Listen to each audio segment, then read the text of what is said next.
Hello everyone, and welcome to this week of First and 10. I'm your host, Jason Hagcomb, joined as always by my tag team partner, Matt Etchier.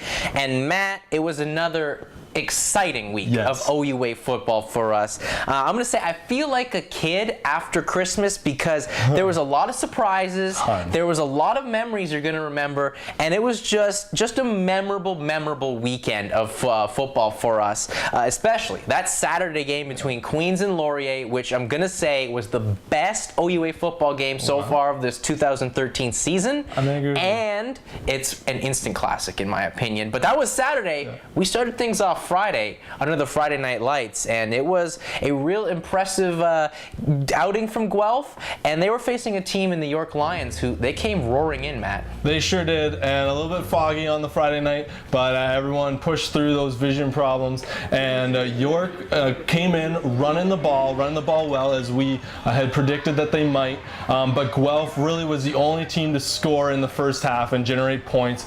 Jazz Lindsay threw a touchdown pass to Brother Saxon in the first quarter, and then Nangle snuck one in late in the second. Guelph led at the half 18-0, but York had put up 128 rushing yards, which made you think maybe York could come out in the second half and put up a few points. So early in the fourth, York running back Errol Brooks scored an 18-yard run, but that was it for York, Jay. Farquharson put the game out of reach with 2 rushing touchdowns, and Guelph won their final home game of the regular season, 33-7.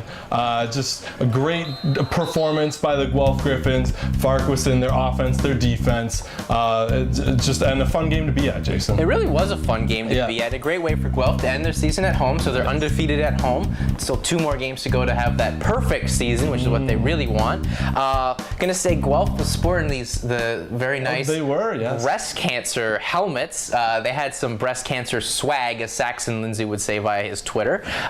So yeah, as you said, the Guelph offense, they got things rolling as they normally do. But the big moment for me of the game, as we've talked about their offense all year, we've hyped up their defense as being one of the best. Well, folks, there was a moment in this game that really solidifies our point here, as York was trying to really make this a much more closer game. They're going to only be down by, I believe, 2 scores. So they had, their top running back, Errol Brooks. They got a top scrambling quarterback here in the OUA, and they're at the goal line, and they got stopped not once, not twice, but 6 times at the goal line. So that is a huge momentum booster here for Guelph going down the stretch, to know that your defense is going to defend that little line between no points and 6. Just an all-out amazing performance at the goal line by the Guelph defense, especially considering they had to stop the first time, and then they took a dumb penalty for false starting, and then York gets another 3 tries, and you're like, they're gonna get it, and you know what, they didn't. Guelph held that line. You want to walk a thin white line? Well, Guelph definitely did that, Matt. They sure did, and something I had never seen before, something you've never seen before, just an incredible performance by their defense on 6 plays, and to not allow them to get a yard. All those plays were within the 4-yard line of Guelph, and just a shout out to Maroof. He had 3 tackles on those 6 plays, shutting them down.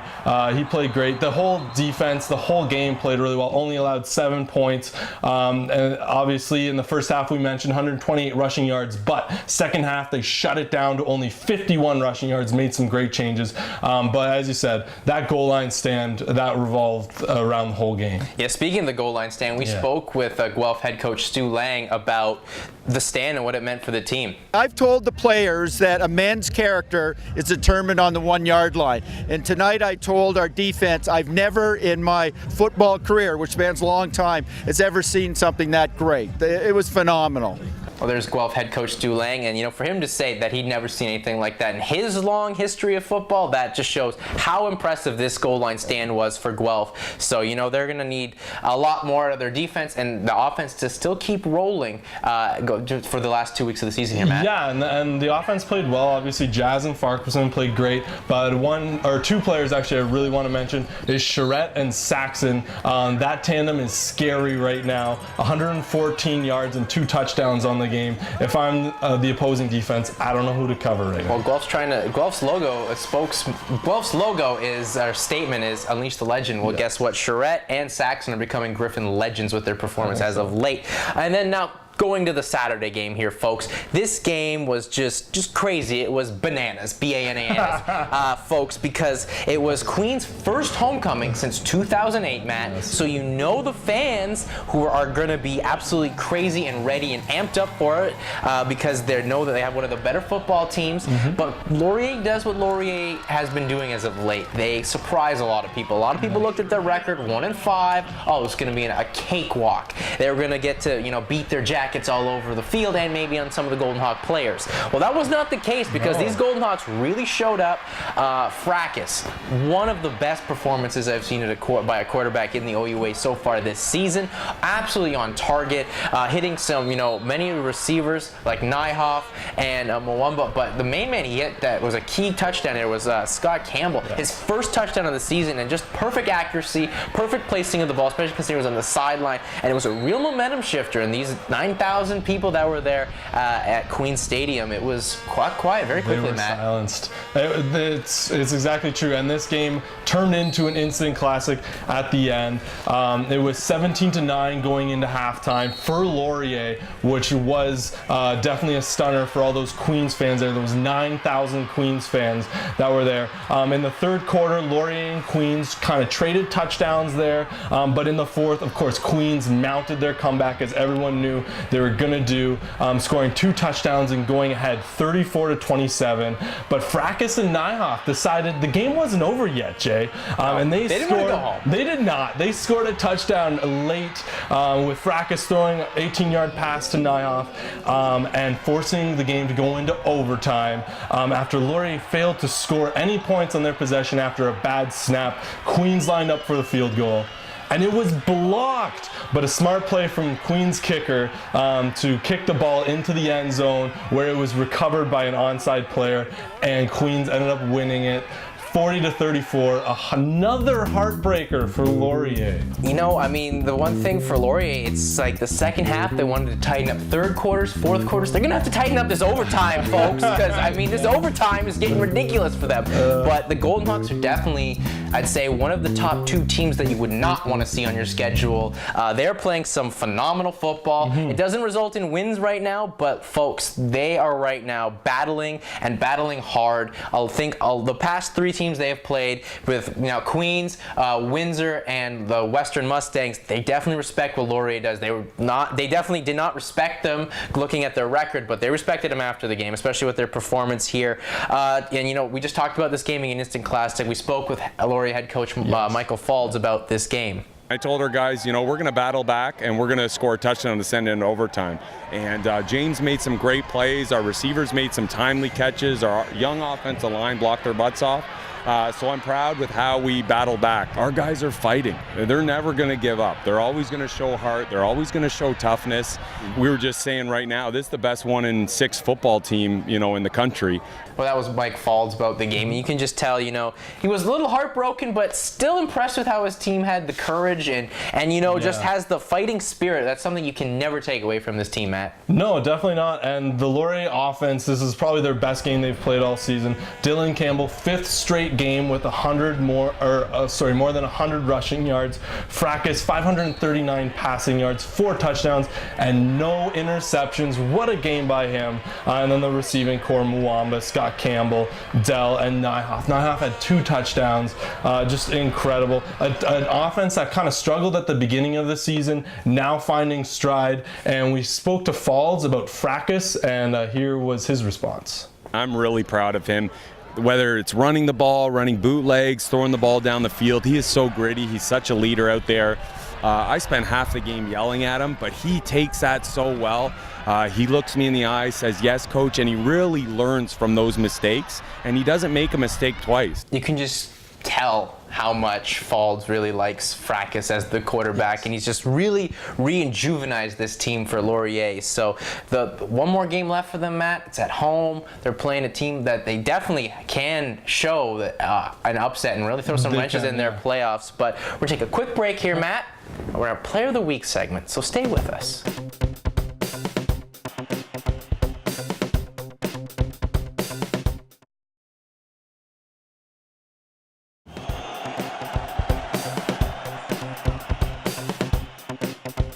Welcome back to First and 10, and Matt, it's our Player of the Week segment, and I feel like a kid at the candy store here, because there's so much selection, so many varieties, but we're going to make our very first selection for the Guelph Griffins, their running back, Rob Farquharson. Rob Farquharson, our Player of the Week. I've been waiting to talk about this guy all season. He's one of my favorite players. He played great for Guelph last season, has had some injury issues this season, has played one game, but then now he's making another start against the York Lions. And did he ever play tremendously? 129 yards on the day, 20 attempts, 2 touchdowns, 6.4 yards per carry, which is great. Anytime you can be more than 5 yards per carry, that's great for any running back. But probably the biggest thing for Rob was he was able to close out this game for Guelph. Guelph was up with a big lead, and they were just like, Rob, we're going to give you the rock, and you close out this game for us.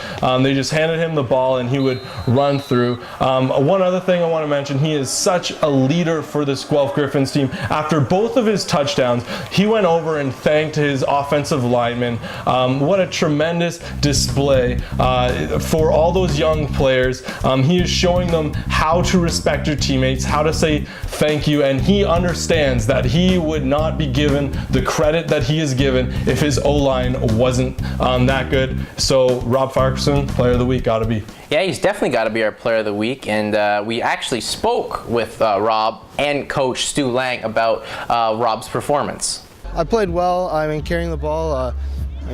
We did well. The offensive line. It's easy when, I don't get touched past 5 yards. Oh, Rob is fantastic. He gets a lot of what we call yak yards after contact. He's just phenomenal. He just finds those holes, and he's a great source of inspiration for offensive line. They know that if they can create just a little small hole, he'll get through it. So there's head coach Stu Lang, just really showing how valuable Rob Farquharson is for these Guelph Griffins. Yep. And Rob thought he didn't have that great of a performance. He was a little like, I could have done a little better, but hey, it's your second game back, coming off of 2 sets of injuries, and you know what? He's just going to be such a big, vital aspect for this team going forward, especially with the playoff push.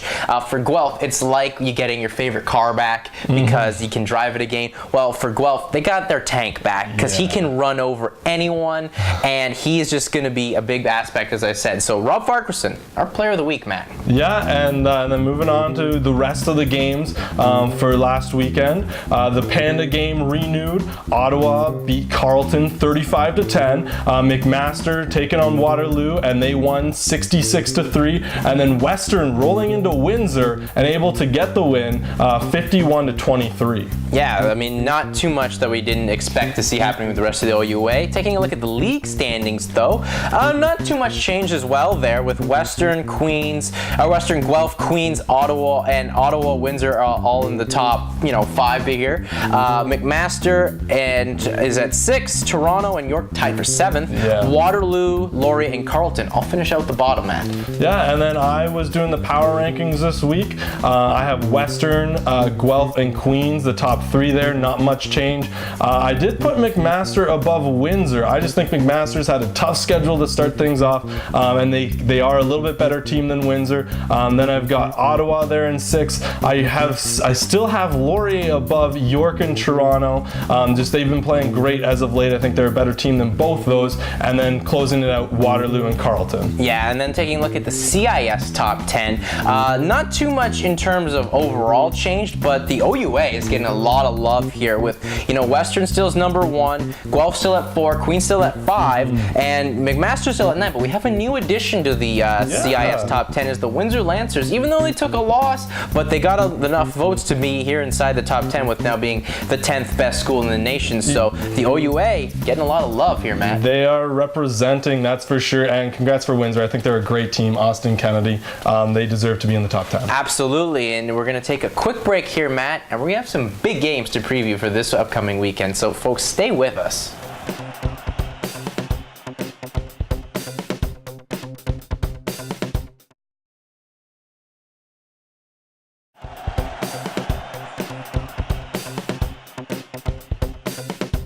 Welcome back to First and 10, and Matt, it's another interesting week of games for the schools we cover with. Guelph, they're hitting the road. They're going to our nation's capital, Ottawa, to take on the 0-6 Carlton Ravens. Now, 0-6 is definitely not a record Carlton wants to be proud of, but it's definitely something Guelph can't overlook. And you know what? From the mentality of what the team has, it seems they're definitely not, because they've played a school 2 weeks ago in Waterloo with basically as bad of a record as the Ravens have, and they definitely didn't play games. They went in there and did what they had to do, got the job done against the Waterloo Warriors, and I expect nothing different going into Carlton. No, and I agree with you. Definitely not a team to overlook, although they are 0-6. Seems like a pretty easy matchup for Guelph. Carlton does have some playmakers, especially on defense. Leon Signorini, 57 tackles and 4 forced fumbles. Both of those are leading statistics in the CIS, so that's great. And then although Guelph, they have Queens coming up, it's easy to overlook this game. You can't. And definitely can't. And Carlton, they were able to put up 555 yards against York, scored 34 points against them, and they're also a very disciplined team, Jason. Only 40 penalties on the season, and that's also first in the CIS. So a team, although doesn't have a win yet, they can always surprise you. Oh, they definitely can. And for a stat to only have, being a very disciplined team, especially in your first year, that's also very impressive. So shout out to the coaching staff there of Carlton. But, as we said, they definitely don't want to overlook this game. And we spoke with Guelph's head coach, Stu Lang, about that, not overlooking these Ravens. Well, obviously, there's things we need to correct. We still have a little too many penalties. Jazz was misreading some of his pass routes, so obviously an opportunity for us to improve, but going into Carlton Ravens Den is always going to be tough, so we'll see what we do, and we don't look too far ahead.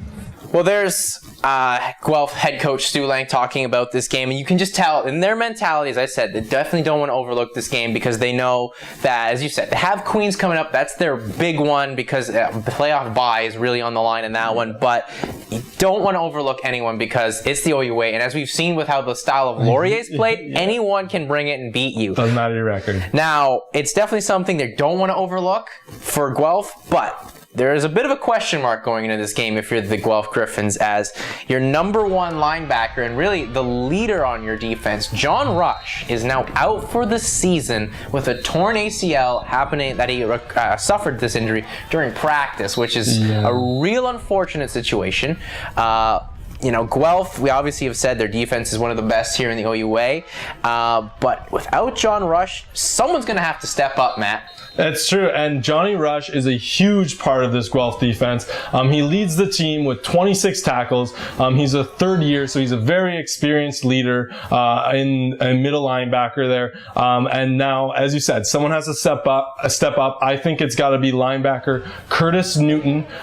He's second leading tackler on the team, but also defensive back Palmer and defensive lineman who also plays great every week. Just a little bit more out of him, Maroof. But Guelph's defense with Johnny Rush, even with him out, they should easily be able to stop Carlton's rushing attack. Carlton only averages 92 rushing yards per game. That's the worst in the OUA. And Guelph only gives up 75 rushing yards per game. That's the best in the OUA. So we'll see what their defense is like without Rush, but I don't think it should be a problem. Especially this week, I don't think it'll be a problem. Obviously, it's the Queens one they really want to gear up for, make sure they're tight on. And for Guelph, I think they're going to control the pass attack for sure. And, if you're able to stop the number one running back in the OUA in the second half to only limit him to 51 yards, your run defense should be tight as a tiger right here. So it should be an important building step here for Guelph's playoff push in the nation's capital. Going to Saturday, though, it's the last home game for the Laurier Golden Hawks and the last game of the season because, fortunately for them, they had a bye the last week of the season, which is unfortunate, but thanks, Carlton. So it's going to be a bit of a bittersweet moment here for Laurier because the way they've been playing football has just been so fantastic, and they've brought you on these as many roller coaster rides. Kind of going to be sad for it to end, actually, because they've been playing such good football and that they're not going to have the playoffs as well. It's also not. It's going to be sad because so many players are going to be leaving the team as it's their last game with the Golden Hawks, with them being seniors, Matt. Yeah, and this game they're going to be acknowledging those seniors. So players like Felix Odom and Isaac Dell, players who've been on the team for many years. But with this matchup, they're playing another great quarterback in Ferguson. He's averaging 300 passing yards per game, over 2,000 total yards on the season. Third best quarterback in the OUA right now. And he also has the fifth best receiver in the OUA on his side with Vander Voort, 519 yards, 7 touchdowns. That's just incredible.